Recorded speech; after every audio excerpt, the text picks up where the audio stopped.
அதிசயங்கள் நமக்கு தெரியுதா அப்படின்னு பார்த்தீங்கன்னா அதுல நிறைய வேறுபாடுகள், கருத்து வேறுபாடுகள், உலகம் கொடுக்கிற பிரகாரமான ஞானத்தினாலே ஏற்படுகிற குழப்பங்கள் நிறைய இருக்குது.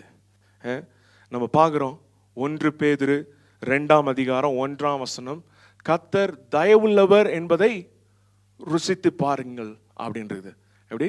1 பேதுரு 2ஆம் அதிகாரம் 1ஆம் வசனத்தில் வாசித்தீங்கன்னா, கர்த்தர் தயவுள்ளவர் என்பதை ருசித்து பார்ப்பீர்கள் என்றால் அப்படின்னு சொல்லி கீழே 2-3 லிஸ்ட் இருக்கும். நீ இந்த உலகத்தில் இருக்கிற காரியங்களில் ஜெயம் கொடுக்க முடியும். அந்த வசனத்தை வாசிப்போமா? இப்படி இருக்க கர்த்தர் தயை உள்ளவர் என்பதை நீங்கள் ருசித்ததுண்டானால் சகல துர்க்குணத்தையும் சகலவித கபடத்தையும் வஞ்சகங்களையும் பொறாமைகளையும் சகலவித புறங்கூறுதலையும் ஒழித்துவிட்டு நீங்கள் வளரும்படி புதிதாய் பிறந்த குழந்தைகளைப் போல திருவசனமாகிய களங்கமில்லாத ஞானப்பாலின் மேல் வாஞ்சியாய் இருங்கள். ஆமென், ஹல்லேலூயா. கர்த்தர் தயவுள்ளவர் என்பதை ருசித்தது உண்டானால் உன்னால என்ன பண்ண முடியும்? இப்படிப்பட்ட காரியங்கள்ல மேற்கொள்ள முடியும். உலகத்தில் இருக்கிற 2வது வசனத்தை போடுங்க. 2வது வசனத்தை ஒரு வாட்டி வாசிப்போமா? சகல சற்குணத்தையும் சகலவித கபடத்தையும் வஞ்சனைகளும் பொறாமைகள் இப்படிப்பட்ட காரியங்கள் எல்லாவற்றையும் மேற்கொள்ள வேண்டும் என்றால் ஒரு மனிதன் அவன் என்ன பண்ணியிருக்கணும்? கர்த்தர் நல்லவர் என்பதை ருசித்து பார்த்திருக்க வேணும். அதே போல நம்ம சங்கீதம் 34:8 வாசிக்கும் பொழுது பார்த்தீங்கன்னா, கர்த்தர் நல்லவர் என்பதை ருசித்து பாருங்கள். அதுக்கப்புறம் நீங்க வாசிக்கலாம் ரோமர் 2:4 என்ன பண்ணுது? கர்த்தர் the goodness of God leads to repentance. ரோமர் 2:4 சொல்லுது, தேவ தயவு நீ குணப்படும்படி உன்னை ஏவுகிறது என்று அறியாமல் இருக்கிறியா? Only God's goodness will lead to repentance. அதாவது ஆங்கில வேதாகமத்தில் பார்த்தீங்கன்னா கிங் ஜேம்ஸ் வெர்ஷன்ல போட்டிருக்கு, God's goodness leads to repentance. New King James வெர்ஷன்ல God's kindness leads you towards repentance. அதாவது கர்த்தர் நல்லவர் என்பதை நாம் தெரிந்து கொள்ள வேண்டும், அதை அறிந்து கொள்ள வேண்டும். அதை புரிவதற்கான சாத்தியங்களை நாம் ஒவ்வொரு நாளும் அதை தியானிக்கணும். அதை தான் நம்ம தியானிச்சுட்டு இருக்கணும். கர்த்தர் 1 யோவான் 4:8 வாசிக்கிறோம், தேவன் எப்படி இருக்கிறாரா? அன்பாகவே இருக்கிறார். God is love. அதாவது நம்ம இப்போ பார்த்த வசனங்கள் எல்லாவற்றிலும் பார்த்தீங்கன்னா அந்த அன்பு, தேவன் கர்த்தர் அன்புள்ளவர், தேவன் அன்பாகவே இருக்கிறார். அப்படின்னா என்ன அர்த்தம்? நேற்றும் அன்பாக தான் இருந்தால் இன்றையும் அன்பாக தான் இருக்கிறார், நாளைக்கு என்ன பண்றாரு? அன்பாக தான் இருக்கிறார். அவர் அன்பாகவே இருக்கிறார். அநேக நேரத்தில் நம்ம விசுவாசிகளின் வாழ்க்கையில நிறைய போராட்டங்கள் நடக்குது. ஒரு காரியத்துக்காக ஜெபிக்கிறாங்க, விசுவாசத்தோடு ஜெபிக்கிறாங்க, ஆனாலும் அதுல ஒரு பலன் வருகிறது இல்லை. 10 வருடங்களாக அதே பலவீனம், அதே சோர்வீனம், அதே பிரச்சனை, அதே காரியம், வாழ்க்கையில ஒரு மாற்றம் கிடையாது. எதனால பார்த்தீங்கன்னா கலாத்தியர் 5:6 வாசிப்போம்.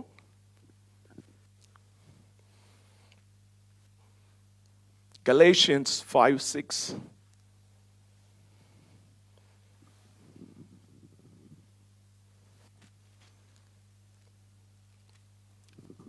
கிறிஸ்து இயேசுவினிடத்தில் விருத்த சேதனமும் விருத்த சேதனம் இல்லாமையும் ஒன்றுக்கும் உதவாது. அன்பினால் கிரியை செய்கிற விசுவாசமே உதவும். அன்பினால் கிரியை செய்கிற விசுவாசமே உதவும். அப்போ அந்த விசுவாசத்துக்கு ஒரு கிரியை செய்கிறது எது? அன்பு. இன்னொரு verse, faith works by love. உங்களுடைய விசுவாசம் எப்பொழுது செயல்படும்? அது தேவனுடைய அன்பை அறிந்து கொள்ளும் பொழுதுதான் உங்களுடைய விசுவாசம் செயல்பட ஆரம்பிக்கும். இந்த உலகத்தில் ஒரு நியமனம் இருக்குது, கிராவிட்டி, பந்தை போட்டா கீழே விழுது. அதை போல கர்த்தருடைய, போன வாரம் நம்ம பார்த்தோம், தேவனுடைய ராஜ்யம் எப்படி செயல்படுகிறது. அது விதையை போல இருக்குது. விதை இல்லாம எதையுமே பண்ண முடியாது. அதை போல வார்த்தை இல்லாம எதையுமே பெற்றுக்கொள்ள முடியாது. இங்க சொல்லுது, அன்பினாலே கிரியை செய்கிற விசுவாசமே உதவும். சோ இப்ப தேவன் அன்பாகவே இருக்கிறார். தேவன் எப்பொழுதும் அன்பாக தான் இருக்கிறாரு. நம்ம பார்க்கிறோம் இதுல, faith works by love. அன்பினாலே கிரியை செய்கிற விசுவாசமே உதவும். அப்படிலாம் நம்ம பார்த்துக்கிட்டு இருக்கோம். ஆனா இந்த அன்பை குறித்த சந்தேகங்கள் அநேகம் உண்டு நமக்கு. அந்த அன்பை அறிந்து கொள்ள முடியாதனால தான் பிரச்சனையே வருது. உலகத்துல பாத்தீங்கன்னா முதல் பாவம் வந்ததற்கு காரணமே அதாங்க. ஆதியாகமம் 2ஆம் அதிகாரம் 6ஆம் வசனத்துல நம்ம வாசிப்போம், 3:5 வாசிப்போம். ஆதியாகமம் 3:5. நீங்கள் இதை புசிக்கும் நாளிலே உங்கள் கண்கள் திறக்கப்படும் என்றும் நீங்கள் நன்மை தீமை அறிந்து தேவர்களைப் போல் இருப்பீர்கள் என்றும் தேவன் அறிவார் என்றது. இங்க பாருங்களேன், சர்ப்பமானது என்ன பண்ணுது, அந்த ஏவாள் இடத்துல சொல்லுது, நீங்கள் எப்படிப்பட்ட கண்கள் திறக்கப்படும், இந்த பழத்தை நீங்க சாப்பிட்டீங்கன்னா கண்கள் திறக்கப்படும், நீங்க நன்மை தீமையெல்லாம் அறிந்து கொள்வீர்கள், நீங்க தேவனை போல என்ன பண்ணிடுவீங்க, மாறுவீர்கள், தேவனை போல இருப்பீர்கள் என்று தேவன் அறிவார், அதனாலதான் உன்னை சாப்பிட வேணான்னு சொல்றது. எப்படி சொல்லுது, இதெல்லாம் பண்ணனா நீ தேவனை போல ஆயிருவேன்னு. ஆனா வசனத்தை நீங்க பாத்தீங்கன்னா ஆதியாகமம் 2:6 தேவன் சொல்றாரு, நான் என்னுடைய சாயல்ல தான் என்ன பண்றேன்றாரு. சொல்லுங்க, யாருடைய சாயல்ல நம்ம படைக்கப்பட்டிருக்கிறோம்? தேவனுடைய சாயலில். 1:26 ஆதியாகமம் 1:26 அந்த வசனத்தை வாசிங்க. பின்பு தேவன் நமது சாயலாகவும் நமது ரூபத்தின் படியேயும் மனுஷனை உண்டாக்குவோமாக. அவர் தான் சொல்லிட்டார், நான் எப்படி உண்டாகி இருக்கிறாரு, அவருடைய சாயல்ல நம்மளை உண்டாகி இருக்கிறார். ஆனா அந்த சர்ப்பம் என்ன பண்ணுது, கடவுள் உங்ககிட்ட இருந்து எதையோ மறைத்து வைத்து இருக்கிறார். அவர் உன்னை நேசிக்கல, உனக்கு நேசிச்சிருந்தாருன்னா உனக்கு எல்லாம் கொடுத்திருப்பார்ல, கொடுக்கல பாரு. அதாவது எது இல்லை, அதாவது இல்லைன்றது கிடையாது, அங்க ஆக்சுவலா இருக்கு. தேவனுடைய சாயலாக தான் அவர்கள் படைக்கப்பட்டு இருக்கிறார்கள், சிருஷ்டிப்புல தான் இருக்கிறார்கள். ஆனா அந்த சர்ப்பமானது எப்படி வந்துச்சது, நீ இதை சாப்பிட்டாதான் என்ன ஆக முடியும், தேவனை போல மாற முடியும், உனக்கு நன்மை தீமை எல்லாம் தெரியும். ஆனா வசனம் சொல்லுது, தேவன் நம்மளை அவருடைய சாயலாக தான் படைத்திருக்கிறார். இப்போ நம்ம பார்க்குறோம்னு நினச்சிக்கோங்களேன், ஒரு கிறிஸ்துவ வாழ்க்கை எப்படி ஆரம்பிக்குதுன்னா, நீங்கள் ரட்சிக்கப்படுறீங்கன்னா அன்னைக்கு உங்களுக்கு சேர் ஒன்று போடுறாங்க, சேர் போட்டு நீங்கள் உட்காடுறீங்க. எபேசியர் 2 வாசிக்கிறோம், கிறிஸ்துவோடு உன்னதங்களில அமரவும் செய்திருக்க போறாரா, செய்திருக்கிறாரா? சொல்லுங்களேன். செய்திருக்கிறார், கிறிஸ்துவோடு உன்னதங்கள்ல அமர செய்திருக்கிறார். நம்ம பக்கத்துல யார் இருக்கிறா? இயேசு இருக்கிறாரு. நம்ம என்ன பண்ணியிருக்கணும், யோவான் ஞானஸ்தான் மாதிரி அப்படியே அவருடைய மார்பில் சாய்ந்து சாய்ந்து அழகா ஃபாதர் ஒரு பாட்டு வச்சிருக்கிறாருல்ல, அப்படிதான் நம்மளுடைய position starts from the victory.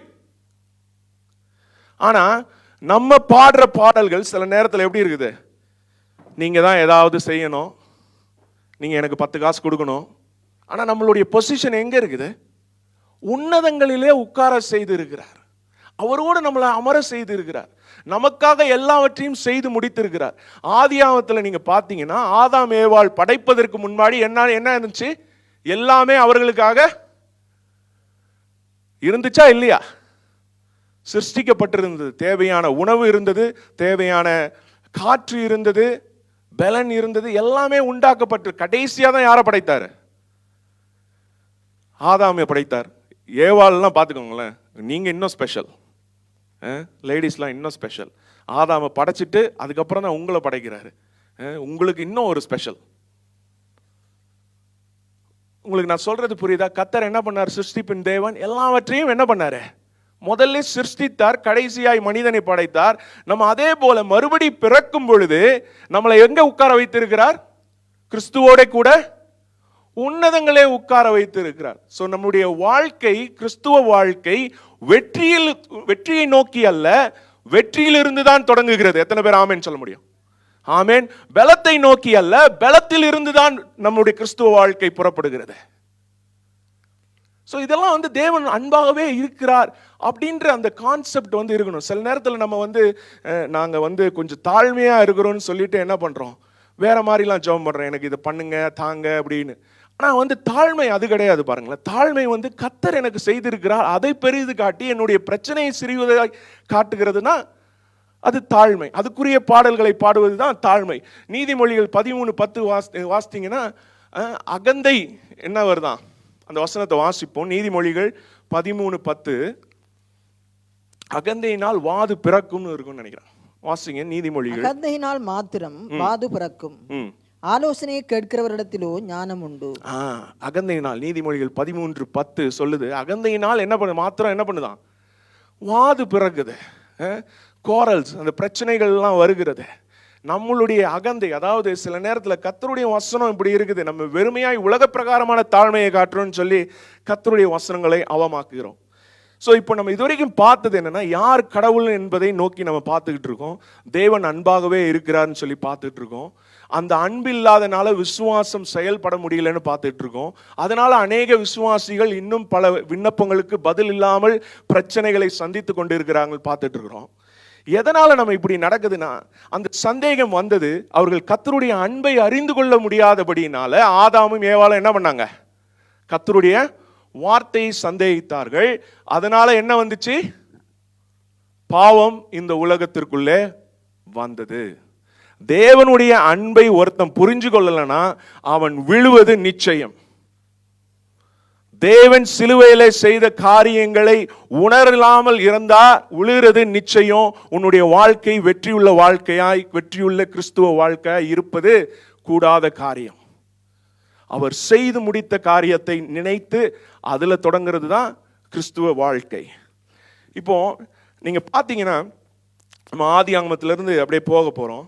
கிறிஸ்துவர்களுடைய வாழ்க்கை பார்த்தீங்கன்னா எப்பவுமே பாவத்தை குறித்த கான்சியஸ், சின் கான்சியஸா இருக்கிறாங்களே தவிர காட் கான்சியஸா இருக்கிறது இல்லை. நான் சில உதாரணங்களை சொல்றேன். எபிரேயர் 8ஆம் அதிகாரம் 6ஆம் வசனமும் 7ஆம் வசனத்தையும் வாசிப்போம்.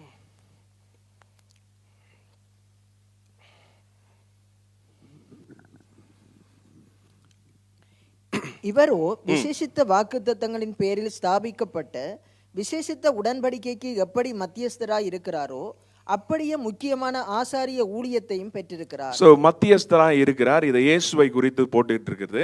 அவர் தான் முக்கியமான ஆசாரிய ஊழியத்தை செய்கிறவராய் இருக்கிறார். அடுத்த வசனத்தை வாசிப்போம். அந்த முதலாம் உடன்படிக்கை பிழையில்லாது இருந்ததானால் இரண்டாம் உடன்படிக்கைக்கு இடம் தேட வேண்டுவதில்லையே. இப்ப நீங்க பாத்தீங்கன்னா பாதி கிறிஸ்தவர்களோட வாழ்க்கை இந்த பேலன்ஸ்ட், எல்லாமே பேலன்ஸ்டா இருக்கணும்.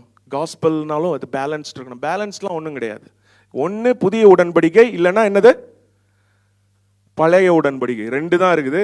நாம புதிய உடன்படிக்கையில் இருக்கிறோமா பழைய உடன்படிக்கையில் இருக்கிறோமா?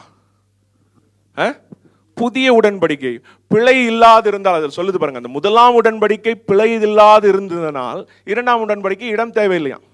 அதுல ஏதோ ஒரு பிழை இருக்கிறபடினால தான் நமக்கு என்ன கிடைச்சிச்சு சொல்லுங்க. வசனம் என்ன சொல்லுது? நியூ கவர்னன்ட். கிறிஸ்துவனுடைய வாழ்க்கை எப்படி இருக்குன்னா, இந்த பேலன்ஸ்டா இருக்கிறோம்னு சொல்லி ஒண்ணுமே எல்லாம் போயிருது. நமக்கு கொடுக்கப்பட்ட உடன்படிக்கையே தெரிகிறது இல்லை. அந்த அன்பு, தேவனுடைய அன்பை புரிந்து கொள்ள ஒரு தடையா இருக்கிற காரியம் நம்ம இந்த பழைய உடன்படிக்கையும் புதிய உடன்படிக்கையும் என்ன பண்றோம்? மிக்ஸ் பண்ணிடுறோம். அதனாலதான் இயேசுவானவர் சொல்றாரு, இந்த பழைய வைன்ல என்ன பண்ண முடியாது, புதுசா திராட்சை ரசத்தை ஊற்ற முடியாதுன்னு இருக்காரு. நம்ம அதை பாசிங்களேன். 10:22, எபிரேயர் 10:22.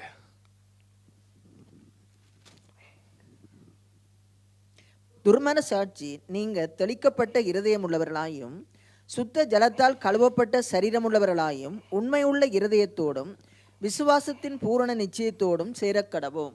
எத்தனை பேர் இன்னைக்கு இப்படி வந்தீங்க? துர்மன சாட்சி, நீங்க தெளிக்கப்பட்ட இருதயம் உள்ளவர்களாகவும் சுத்த ஜலத்தால் கழுவப்பட்ட சரீரம் உள்ளவர்களாயும் உண்மையுள்ள இருதயத்தோடும் விசுவாசத்தின் பூரண நிச்சயத்தோடும்.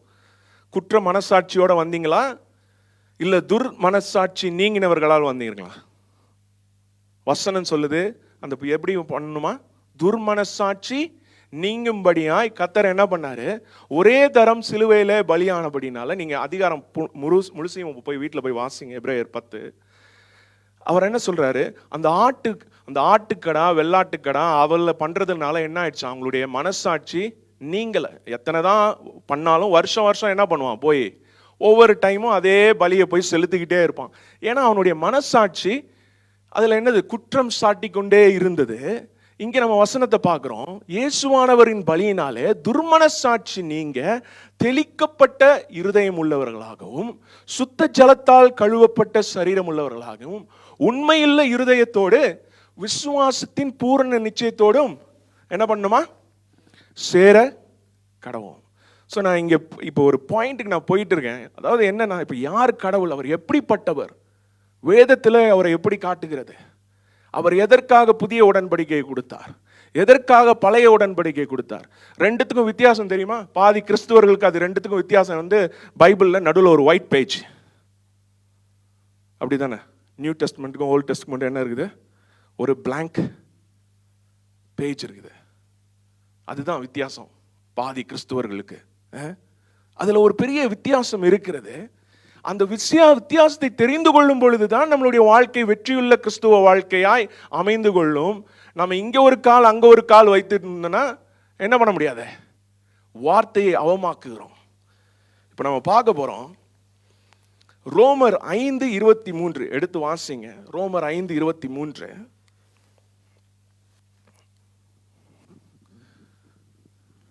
நியாயப்பிரமாணம் வாசிங்க. ரோமர் 5:23.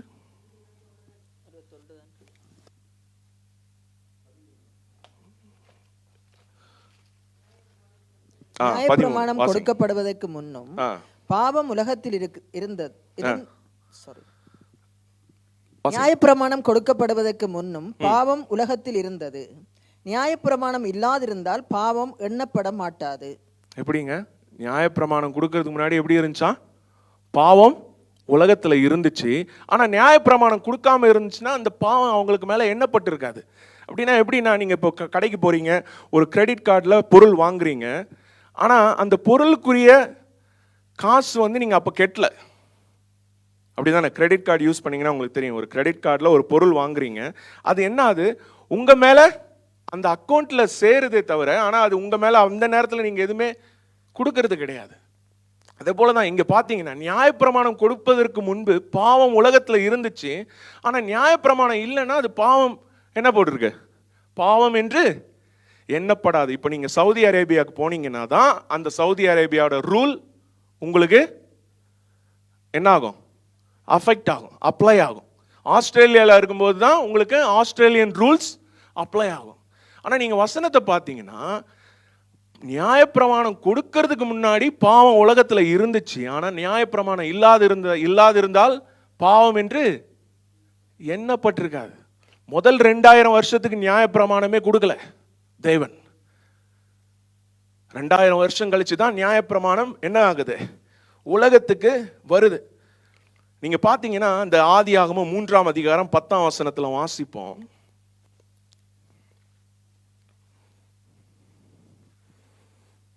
ஆதியாகமம் 3ஆம் அதிகாரம் 10ஆம் வசனம். அதற்கு அவன், நான் தேவருடைய சத்தத்தை தோட்டத்திலே கேட்டு நான் நிர்வாணியா இருப்பதனால் பயந்து ஒளித்து கொண்டேன் என்றான்.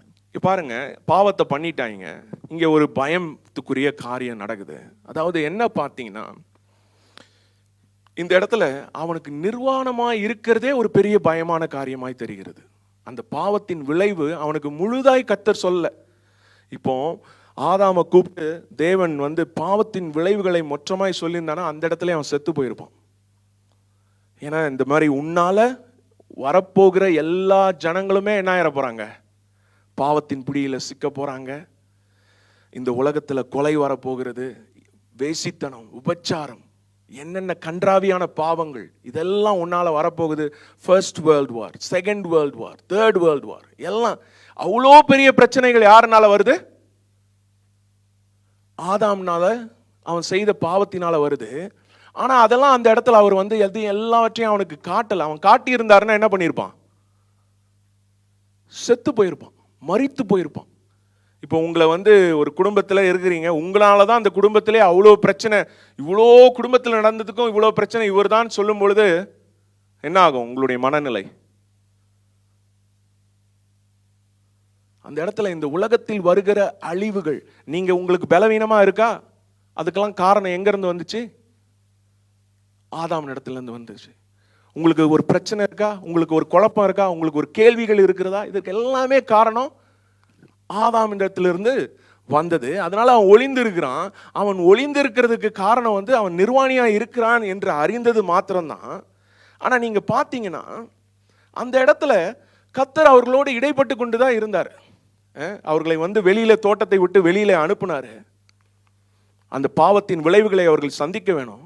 ஆனா பாவத்தின் அவங்களை அனுப்பின காரணத்தை, அவர் பாவத்தினாலே அவர்களை அனுப்பவில்லை. நம்ம வசனத்தை வாசிப்போம்.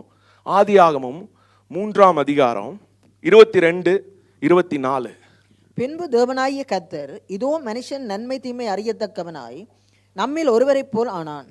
இப்பொழுதும் அவன் தன் கையை நீட்டி ஜீவ விருட்சத்தின் கனியையும் பறித்து புசித்து என்றென்றைக்கும் உயிரோடிராதபடிக்கு செய்ய வேண்டும் என்று அவன் எடுக்கப்பட்ட மண்ணை பண்படுத்த தேவனாகிய கர்த்தர் அவனை ஏதேன் தோட்டத்திலிருந்து அனுப்பிவிட்டார். என்ன பண்றாரு? எதற்காக அவனை அனுப்புனாரு? அவன் அந்த நன்மை தீமை அந்த ஜீவ விருட்சத்தை சாப்பிட்டுட்டு என்ன பண்ணிடக்கூடாது. 23 வாசிங்க. ஜீவ விருட்சத்தை அவன் மனுஷன், அவன் எடுக்கப்பட்ட மண்ணை 22 வாசிங்க. பின்பு தேவனாகிய கர்த்தர், இதோ மனுஷன் நன்மை தீமை அறியத்தக்கவனாய் நம்மில் ஒருவரைப் போல் ஆனான். இப்பொழுதும் அவன் தன் கையை நீட்டி ஜீவ விருட்சத்தின் கனியையும் பறித்து புசித்து என்றென்றைக்கும் உயிரோடிராதபடிக்கு செய்ய வேண்டும் என்று. ஜீவ விருட்சத்தின் கனியை அவன் சாப்பிட்டானா என்ன ஆயிடுவான்? என்னன்னைக்குமே உயிரோடு ஆயிடுவான். அப்படின்னா நீங்க பார்த்துக்கோங்களேன், இந்த உலகத்துல ஒருத்தன் உயிரோடு அப்படியே என்றென்றைக்கும் பாவப்பட்ட உலகத்துல இருந்தானா அவன் நோய்களோட இருக்கிறான். ஒருத்தனுக்கு இப்போ கேன்சர் இருக்குன்னு நினச்சிக்கோங்க, அவன் சாகவே மாட்டேன்றான், ஆனால் கேன்சரோடே இருக்கிறான். அப்போ அவனுடைய வாழ்க்கை எப்படி இருக்கும்? பயங்கர பரிதாபமாக இருக்கும். ஒரு பயங்கரமான உடம்பு, உங்கள் எந்த ஒரு நோயை வச்சுக்கோங்களேன், அதே நோயோட இருக்கிறான். இப்போ உதாரணத்துக்கு ஹிட்லர் உயிரோடவே இருந்தானா எப்படி இருக்கும்? Osama bin Laden. அதனால தான் அவர் என்ன பண்ணுறாரு, அவங்கள என்ன பண்ணுறாரு, தோட்டத்தை விட்டு வெளியில அனுப்புறாரு. ஆனாலும் அவர் அவர்களோடு என்ன பண்ணிட்டு இருக்காரு? ஐக்கியத்தை வைத்து கொண்டு இருக்கிறார். அவர் அன்பாய் இருந்தபடினாலதான் இதெல்லாம் செய்கிறார். பாருங்களேன், இதெல்லாம் அன்பாய் இருந்தபடினாலதான் அவர் செய்கிறாரு. அதுக்கப்புறம் நீங்க பாத்தீங்கன்னா, ஆனா கர்த்தர் அவர்கள் பாவத்தை அங்கீகரிக்கவில்லை, பாவத்தை என்ன பண்றாரு? உணர்த்தினார். அதனாலதான் அவங்களுக்கு இப்படிப்பட்ட காரியங்கள். ஆனால் அந்த பாவம் வந்த காரணம் அவர்கள் தேவனுடைய அன்பை அறியாதனால்தான் என்னாச்சு?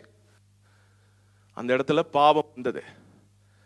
அதுதான் நான் மூல காரணத்துக்கு தான் வந்துகிட்டு இருக்கேன். I'm going to the root problem. பாவத்தின் விளைவுகள் நீங்க பார்க்கலாம். ஒரு செடி பெருசா வளர்ந்துச்சுன்னா கட் பண்ண வந்துகிட்டே தான் இருக்கும். ஆனா அந்த ரூட்டை நீங்க அந்த வீட்ஸோட ரூட்டை நீங்க பிடிங்கன்னா அதுக்கப்புறம் வராது. அந்த அன்பை குறித்து தான் நான் போதித்து கொண்டு இருக்கிறேன். இப்போ நீங்க பார்த்தீங்கன்னா, இப்போ இப்படியே நாட்கள் போய் கொண்டு இருக்கிறது. அப்போ நம்ம பார்க்குறோம், ஆதியாகமம் 4ஆம் அதிகாரத்துல நம்ம பார்ப்போம், 9ஆம் வசனம். கர்த்தர் காயினை நோக்கி, உன் சகோதரனாகிய ஆபேல் எங்கே என்றார். அதற்கு அவன், நான் அறியேன், என் சகோதரனுக்கு நான் காவலாளியோ என்றான். பாருங்களேன், எவ்வளோ ஒரு திமிரான ஒரு பதில். தேவன் என்ன பண்ணிட்டு இருக்காரு? அவங்களை துரத்தி விட்டுட்டார் ஈடன்ல இருந்து. But still he is having a fellowship. மனிதனோட என்ன பண்ணிட்டு இருக்காரு? பேசி கொண்டு இருக்கிறார். அவங்க ரொம்ப நல்லா பேச ஆரம்பிச்சிட்டாங்க. எப்படி ரொம்ப கேஷுவலா சொல்றான், உலகத்தின் முதல் பாவத்தை செய்து, அதாவது பாவம்ன்றது என்ன? கொலை, உலகத்தின் முதல் கொலையை என்ன பண்ணியிருக்கிறான்? செய்திருக்கிறான். அதை குறித்த ஒரு பயம் கிடையாது, ஒரு கலக்கம் கிடையாது. என்ன பண்றான்? தேவன் இடத்துல பேசுறான். நான் என்ன சொல்ல வரேன்னா, தேவன் always God wants to have the fellowship. அவர் அதுதான் அந்த காஸ்பல் மெசேஜ். இந்த பைபிள் பார்த்தீங்கன்னா இட்ஸ் லவ் ஸ்டோரிங்க. உண்மையை சொல்லணும்னா ஒரு லவ் ஸ்டோரி. அவர் எவ்வளவாவது கஷ்டப்பட்டு அடி வாங்கி உத வாங்கியாவது என்ன பண்ணோம், இவன் நம்ம கிட்ட வந்துட மாட்டானா அப்படின்னு பார்க்கறது தான் இந்த பைபிள். ஓகே, இதில் நீங்கள் பார்த்தீங்கன்னா அவர் அந்த காயின் நான் என்ன அவருக்கு வேலைக்காரனா, நான் என்ன காவலாளியா அப்படிலாம் சொல்லிக்கிட்டு இருக்கிறான். நீங்கள் பார்த்தீங்கன்னா அந்த 15வது வசனத்தில் வாசிங்க, 4:15.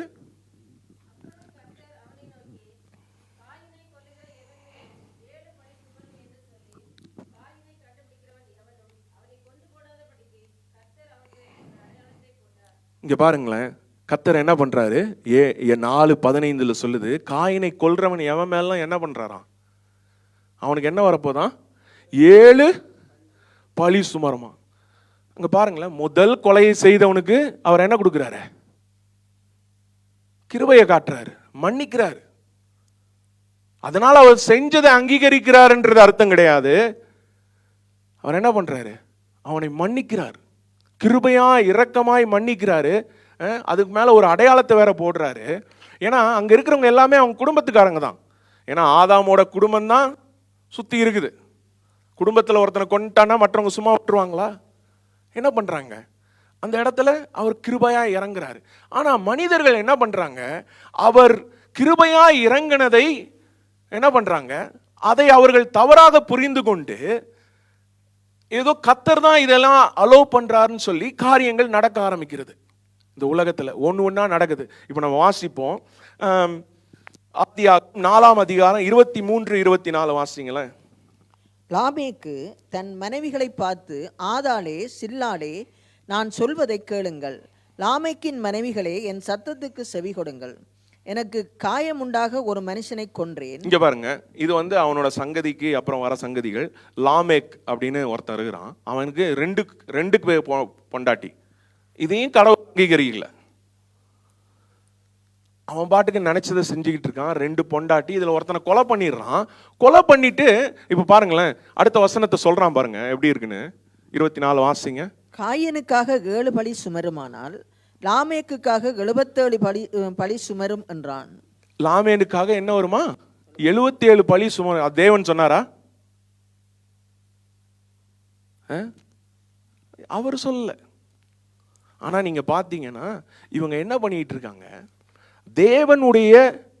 தேவன் சொன்ன காரியங்கள் அந்த இடத்துல இல்ல. தேவன் வந்து அந்த இடத்துல ஒவ்வொருவரோட கூடயும் பேசணும், இடைப்படணும் அப்படின்னு சொல்லிட்டு அவர் சித்தமா இருக்கிறார், வாஞ்சையா இருக்கிறார். ஆனா அவர்கள் அதை அறிந்து கொள்ளாமல் மேலும் என்ன பண்ணிட்டு இருக்காங்க, அந்த இடத்துல அவங்க இஷ்டத்துக்கெல்லாம் செஞ்சுட்டு, தேவன் அவனுக்கு 7னா இவனுக்கு 77 அப்படி ஒருத்தனை கம்பேர் பண்ணிக்கிட்டு இருக்காங்க.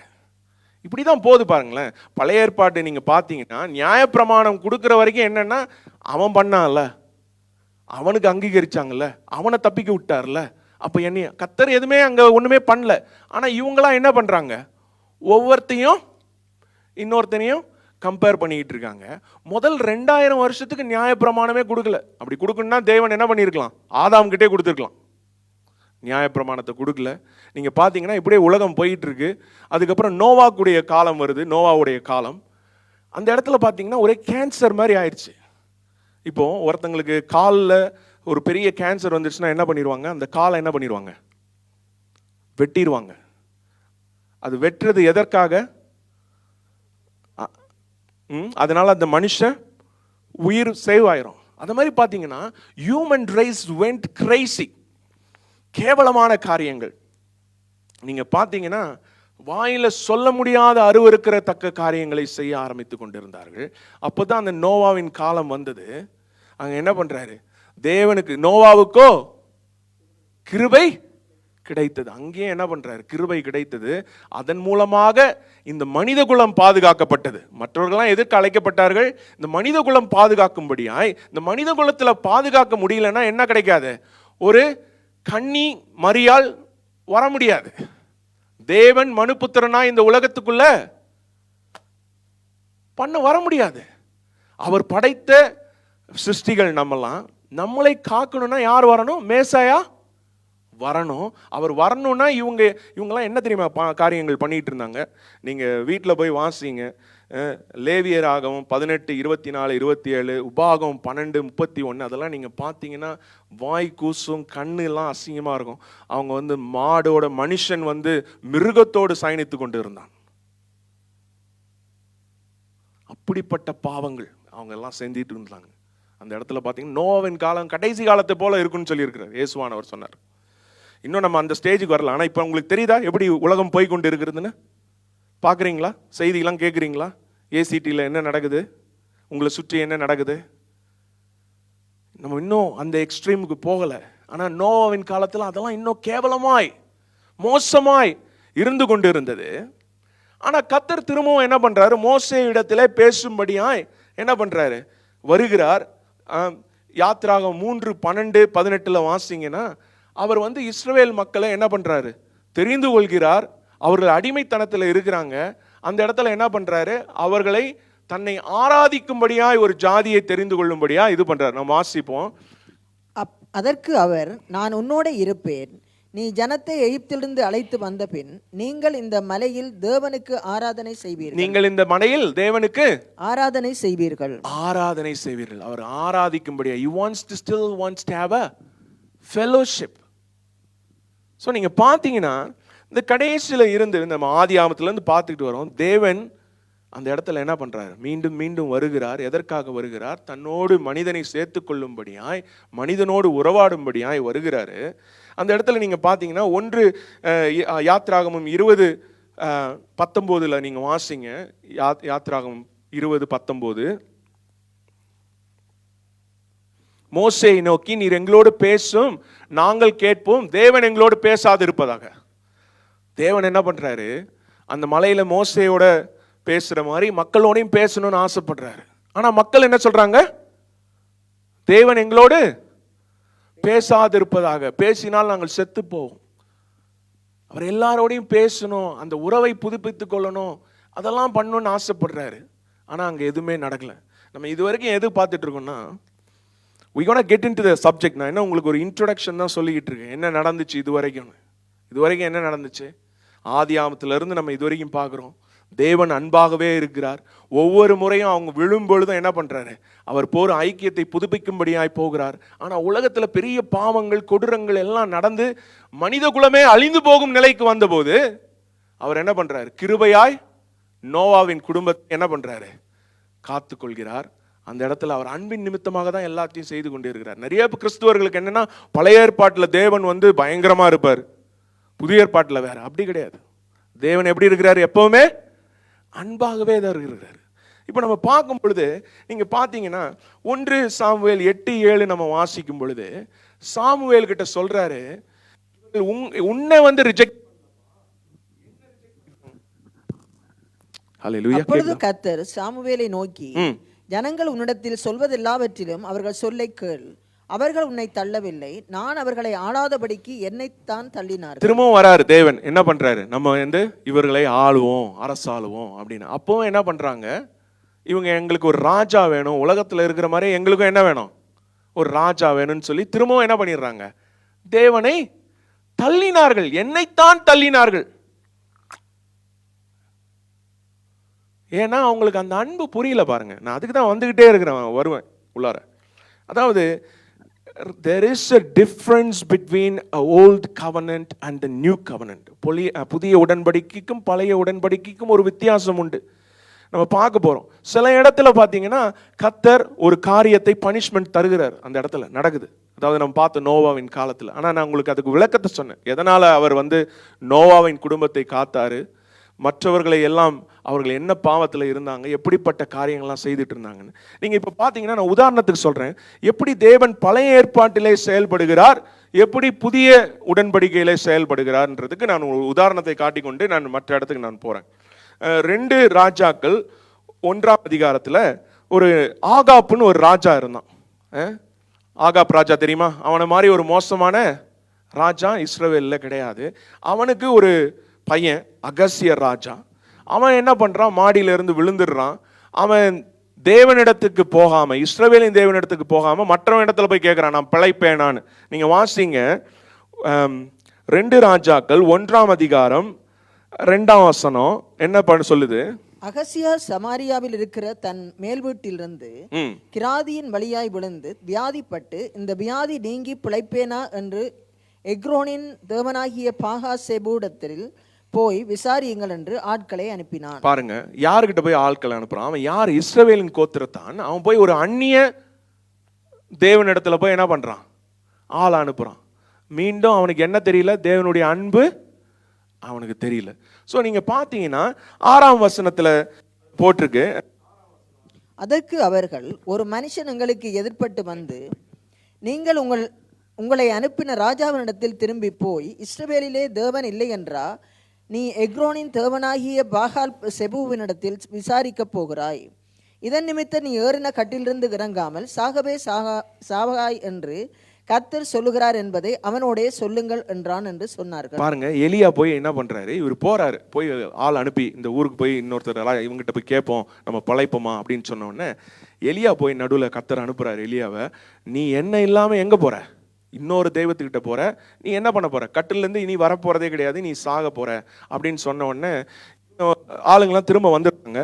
திரும்ப வந்துட்ட உடனே அவன் போய் கேட்குறான், என்னப்பா இவ்வளோ சீக்கிரமா வந்துட்டீங்க, ஏதாவது செய்தி உண்டா அப்படின்னு சொல்லும்போது நம்ம வாசிப்போம். 8ஆம் வசனம், 8ஆம் வசனம் வாசிங்க. அதற்கு அவர்கள், அவன் மயிர் உடையை தரித்து வார்க்கச்சியை தன் அறையிலே கட்டி கொண்டிருந்தான் என்றார்கள். யாருப்பா வந்து உனக்கு இதெல்லாம் சொன்னாரு அப்படின்னு சொல்லும் பொழுது அந்த ஆளை பத்தி சொல்றான். என்ன பண்ணிட்டு இருந்தான், என்ன கட்டிக்கிட்டு இருந்தானா? மயிர் உடையை தரித்து வார்க்கச்சியை தன் அறையிலே கட்டி கொண்டிருந்தான்.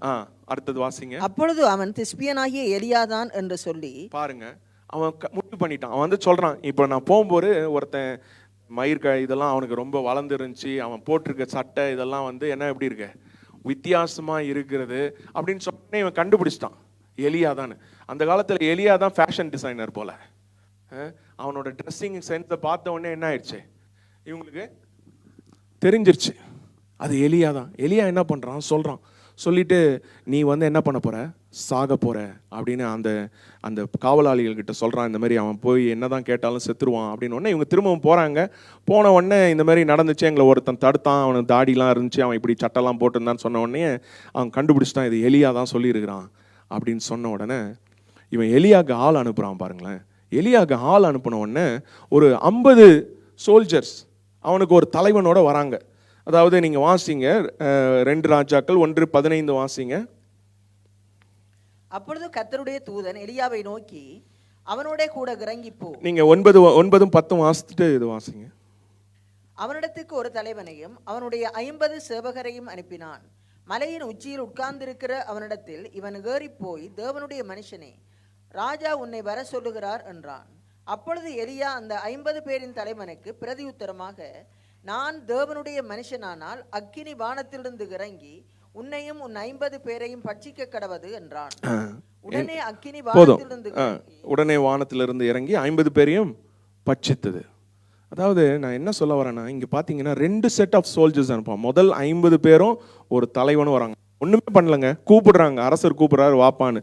அவன் என்ன பண்றான், நான் தேவனுடைய தாசனா இருந்தேன்னா என்ன பண்ண, அக்னி வரணும் அப்படின்றான். உடனே என்ன ஆகுது, அக்னி வருது, தேவன் அக்னியை அனுப்புறார், அழிஞ்சு போறான். அடுத்தது இன்னொரு செட் ஆஃப் வரான். அப்பா எலியா உன்னை ராஜா கூப்பிடுறாருப்பா, நீ வாப்பா அப்படின்னு திரும்பவும் என்ன பண்றான், சொல்றான். 2வது முறையும் நீங்க 12ஆம் வசனம் வாசித்தீங்கன்னா தெரியும். அந்த 50 பேரையும் என்ன பண்ணிச்சான், திரும்பவும் அக்னி வந்து இறக்கிச்சான்.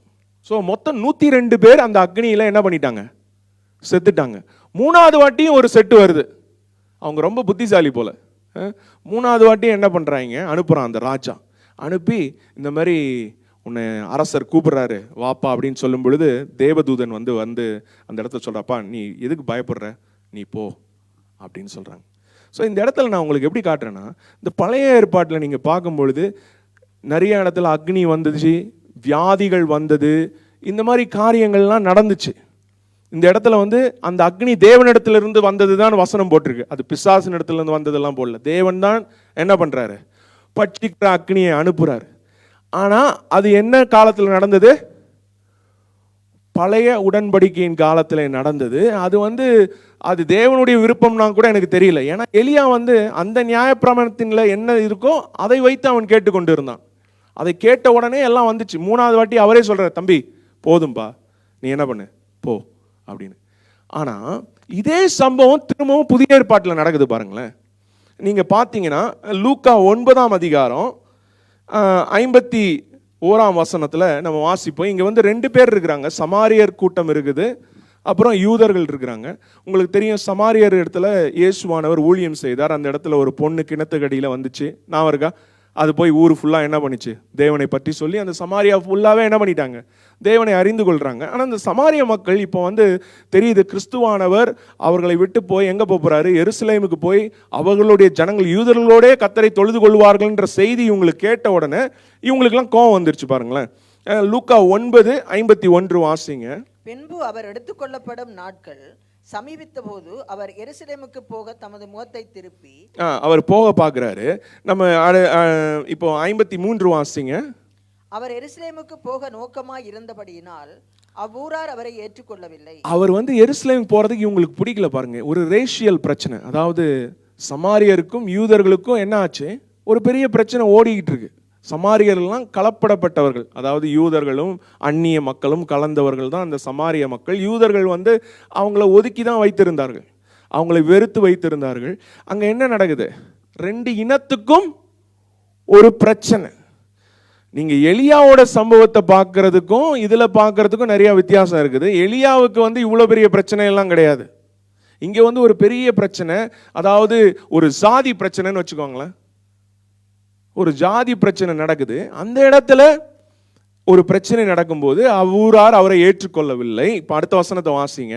அவருடைய சீசராகிய யாக்கோபும் யோவானும் அதை கண்டபோது, ஆண்டவரே, எலியா செய்தது போல வானத்திலிருந்து அக்கினி இறங்கி இவர்களை அழிக்கும்படி நாங்கள் கட்டளையிட உமக்கு சித்தமா என்று கேட்டார். அடேங்கப்பா, எப்படி? யாக்கோபு அப்புறம் யோவான் ரெண்டு பேரும் என்ன சொல்றாங்க? எலியா போல நாங்க என்ன பண்ணுவோம்? வானத்திலிருந்து அக்னியை இறங்கி இவர்களை அழிக்கும்படி கட்டளையிட உமக்கு சித்தமா அப்படின்னு. அதுக்கு அடுத்த வசனத்தை வாசிங்களேன். அவர் திரும்பி பார்த்து, நீங்கள் இன்ன ஆவி உள்ளவர்கள் என்பதை அறியீர்கள் என்று அதட்டி. எப்படி தெரியுமா சொல்ல? சே, உனக்கெல்லாம் என்னடா ஆவி இருக்குது? இது என்ன ஆவி? ஆனா இதே தான் என்ன நடந்துச்சு சொல்லுங்களேன். எங்க நடந்துச்சு? பழைய ஏற்பாட்டில் நடந்துச்சு. அங்க என்ன ஆச்சு? அது ஓகேவாச்சு. தேவன் அக்னி அனுப்புனார். இவன் வார்த்தையை சொல்லிட்டான், அவருக்கு வேற வழி இல்லை, அக்னி அனுப்பிட்டாரு. ஆனா புதிய ஏற்பாட்டில் என்ன நடக்குது? அவர் என்ன பண்றாரு? அதட்டுறாரு. அடுத்த வசனத்தை வாசிங்க. அதட்டி என்ன சொல்றாரு? மனுஷருடைய ஜீவனை அழிக்கிறதற்கு அல்ல, ரட்சிக்கிறதுக்கே வந்தார் என்றார். அழிக்கிறதுக்கு வரல, ரட்சிக்கிறதுக்கு வந்திருக்கிறார். ஹல்லேலூயா. அதுக்கு தான் வந்திருக்கிறார் அவர். அதுதான் முதல்ல இருந்தே செய்யணும்னு அவர் ஆசைப்படுறாரு. அதுலதான் வாஞ்சையா இருக்கிறாரு. நீங்க ஒருவேளை என்னடா பைபிள் ஸ்டடி மாதிரி போயிட்டு இருக்கே அப்படின்னு நீங்க யோசிச்சுட்டு இருந்தீங்கன்னா, உங்களுக்கு நான் சொல்றேன், வேதத்தை கற்றுக்கொள்ளுங்கள். நமக்கு தெரியணும். எதை ஒருத்தன் கேட்பான் திடீர்னு, உங்களை யாராவது கேட்டிருக்காங்களா? நீங்க காஸ்பல் சொல்லும் பொழுது என்ன கேட்டிருக்கான்? உன்னுடைய கடவுள் என்னப்பா பழைய ஏற்பாட்டில் இப்படிலாம் அடிச்சாரே புதைச்சாரே, நீ நல்லவர்னு சொல்றியே. உங்களுக்கு அந்த கேள்வி நாளைக்கு வந்துச்சுன்னா நீங்க என்ன சொல்லுவீங்க? மண்டே சொரிய முடியுமா? தேவன் எப்படி இருக்கிறாரா? அன்பாகவே இருக்கிறார். அவர் அழிக்கிறதுக்கு வரலையா, ரட்சிக்கிறதுக்கு வந்து இருக்கிறார். அந்த வெளிப்பாடு உனக்கு வேணும். என் தேவன் எனக்கு சரீரத்தில் ஏதாவது பலவீனம்னா தேவன் கொடுத்தது அல்ல. உன் பிரச்சனையில் இருக்கிற குடும்பத்தில் இருக்கிற குழப்பம்லாம் தேவன் அனுப்புறது இல்லை. அவர் அதில் உன்னை விடுவிக்கிறதுக்கு தான் அவர் ஆசைப்படுறாரு. ஸோ இப்போ நம்ம ஒரு பேஸ்மெண்ட்டை நம்ம போட்டுக்கிட்டு இருக்கோம். அதாவது சில பேருக்கு ஜெபங்கள் ஏன் பலிக்கிறது இல்லைன்னா, தேவனை இன்னுமாகவே என்ன பண்ணிட்டு இருக்காங்க? பழைய உடன்படிக்கையின் மூலமாய் பார்த்து கொண்டு இருக்கிறார்கள். நியாயப்பிரமாணத்தின் மூலமாக பார்த்து கொண்டு இருக்கிறார்கள். அந்த நியாயப்பிரமாணத்தும் என்ன பண்ணுகிறது? பாவத்தின் பலனாய் இருக்கிறது. அப்படியே நீங்க என்ன ஷாக் ஆன மாதிரி பார்க்குறீங்க. 1 கொரிந்தியர் 5:56.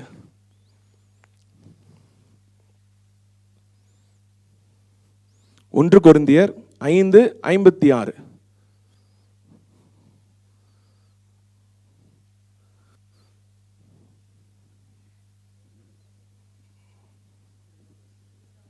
5:56. எத்தனை? நான் என்ன சொன்னேன்? 1 கொரிந்தியர் பாவத்தின் கூர் அந்த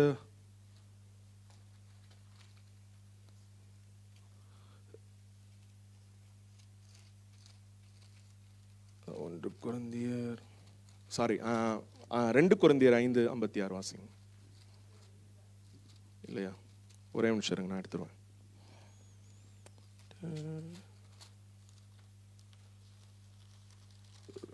கொரிந்தியர்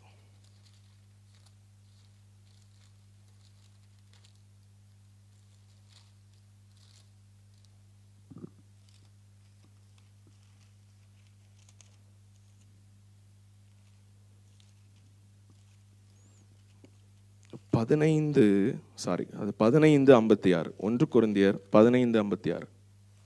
பாவத்தின் கூர் மரணம். அது அந்த வசனம் வாசிங்க.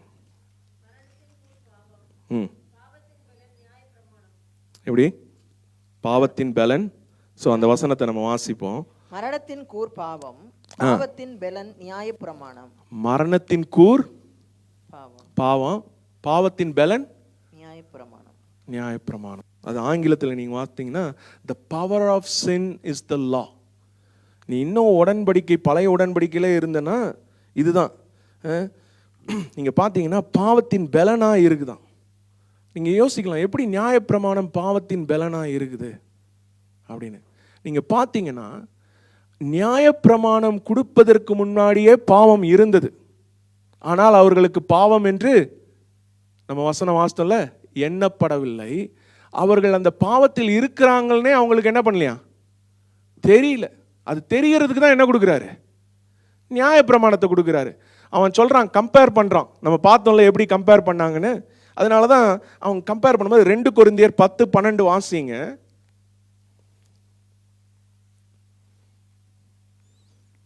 2 கொரிந்தியர் 10. ஆகிலும் தங்களை தாங்களே மெச்சிக்கொள்ளுகிற சிலருக்கு நாங்கள் எங்களை சரியாக்கவும் ஒப்பிடவும் துணிய மாட்டோம். தங்களை கொண்டு தங்களை அளந்து கொண்டு தங்களுக்கே தங்களை ஒப்பிட்டுக் கொள்ளுகிற அவர்கள் புத்திமான்கள் அல்ல. தங்களுக்குள்ளே தங்களை அளந்து கொண்டு ஒப்பிடுகிறவர்கள் புத்திமான்கள் அல்ல. 2 கொரிந்தியர் 10:12. அவங்க என்ன பண்ணிட்டு இருக்காங்க, தங்களுக்குள்ளே அளந்தவர்களா இருக்கிறாங்க, இன்னொருத்தனை பார்க்கறது. ஆனா காடோட ஸ்டாண்டர்ட் அவங்களுக்கு என்ன பண்ணல, தெரியல. இவரெல்லாம் 60 கிலோமீட்டர்ல என்ன 60ல போறாரு, 65ல போறாரு. அது அவரெல்லாம் இப்போ தப்பிச்சிடுறாருல, டிக்கெட் வாங்கல. அதனால நானும் என்ன பண்ணிடுவேன், தப்பிச்சிருவேன். 80 zone 5 கிலோமீட்டர் அதிகமாக போண்டா ஓகே தப்பிச்சிருவேன். அவங்களுக்கெல்லாம் பிடிக்கலையா பாருங்க பாஸ், நமக்கும் பிடிக்க மாட்டான். என்ன பண்றாங்க, தங்களை தாங்களே என்ன பண்ணிட்டாங்க, கம்பேர் பண்ணிட்டு இருக்கிறாங்க. அதனால தான் சொல்லுது வாசனம், பாவத்தின் பலன் நியாயப்பிரமாணம். உண்மை என்னன்னா, அந்த பாவத்துல இவங்க சிக்கி கொண்டதே அவங்களுக்கு தெரியல. ஸோ அந்த இடத்துல தான் என்ன பண்றாங்க, நியாயப்பிரமாணத்தை கொடுக்குறாங்க. பாவம் அவர்களை அதற்கு முன்னரே என்ன ஆயிடுச்சு, மேற்கொண்டது. அது அவர்களுக்கு தெரிவதில்லை, தெரியாம போயிடுச்சு. நீங்க பாத்தீங்கன்னா ரோமர் 3:23 வாசிங்கன்னா பாத்தீங்கன்னா சொல்லும், எல்லாரும் தெய்வ மகிமையற்றவர்களா இருந்து. ரோமர் 3:23.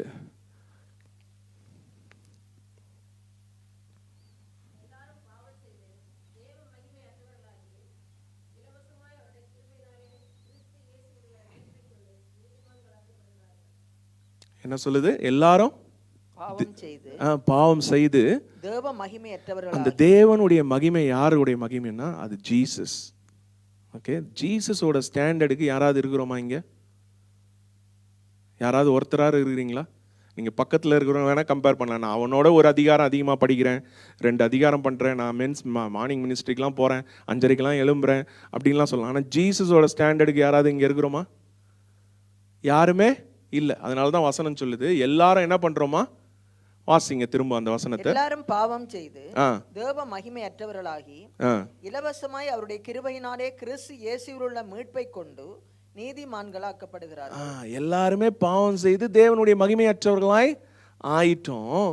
அதனால நீங்க பாத்தீங்கன்னா பாவத்தின் பலன் நியாயப்பிரமாணம் தான் பாவத்தின் பலனா இருந்தது. அந்த நியாயப்பிரமாணம் வந்த உடனே தான் அவனுக்கு அவன் பாவின்றதே அவனுக்கு தெரிஞ்சிச்சு. நம்ம நீங்க பாத்தீங்கன்னா உங்களுக்கு தெரியும், லூக்கா 8ஆம் அதிகாரத்துல 2 பேர் ஜெபம் பண்ண போறாங்க.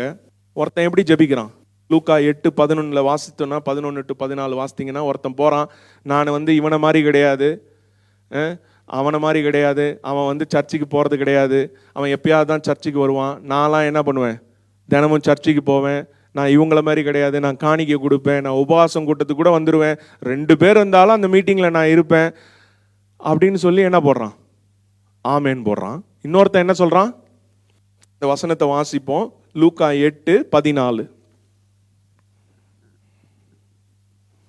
முள்ளுள்ள இடங்களில் விதைக்கப்பட்டவர்கள்.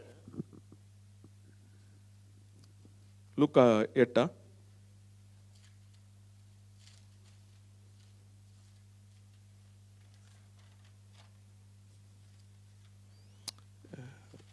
லூக்கா 18, சாரி, லூக்கா 18 வாசிங்க, 14 வாசிங்க. அவனல்ல இவனே நீதிமானாக்கப்பட்டவனாய் தன் வீட்டுக்கு திரும்பி போனான் என்று.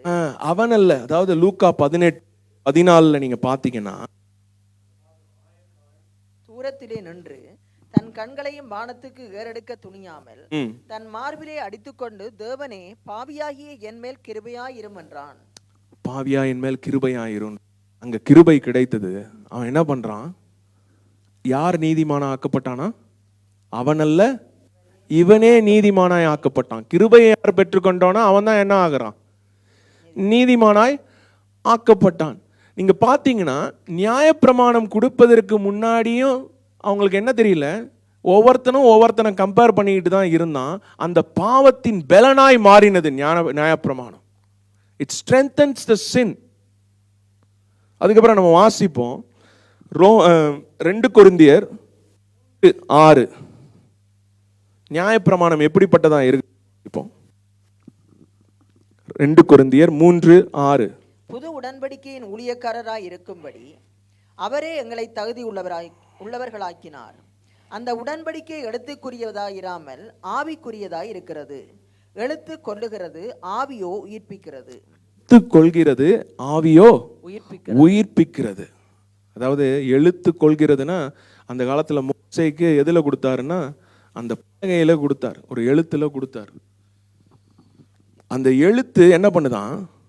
கொள்கிறது, ஆனா ஆவியோ உயிர்ப்பிக்கிறது.